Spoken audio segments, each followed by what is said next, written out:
Price alert. கர்த்தர் நல்லவர். மறுபடியும் உங்களை பார்ப்பதில் எனக்கு மிகுந்த சந்தோஷம். அநேக நேரங்களிலே மனிதர்கள் பார்த்த மாத்திரத்தில் ஒரு விஷயத்தை முடிவெடுக்கிறது நிமித்தமாக அதோடைய ஆழங்களையும் பார்க்க முடியல, அதோடைய ஆசீர்வாதங்களையும் பார்க்க முடியல. மோசேயுடைய வாழ்க்கையில நம்ம பார்க்கிறோம், மோசே முச்செடியை சாதாரணமாய் பார்க்கவில்லை, உற்று நோக்கி பார்த்த பிறகுதான் அதற்குள்ள இருந்து கர்த்தருடைய சத்தம் கேட்டது. அதற்கு பிற்பாடு மோசேயுடைய இலக்கு பெரிதானதாய் மாறினதை நாம் பார்க்க முடிகிறது.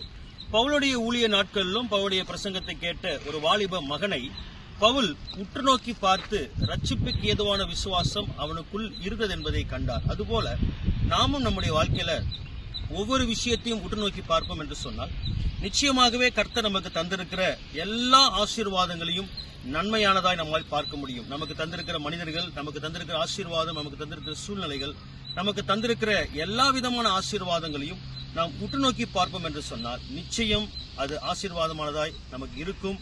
அதை தொடர்ந்து அநேக ஆசீர்வாதங்களை நம்மால் பெற முடியும். கர்த்தர் உங்களை ஆசீர்வதிப்பார். God bless you.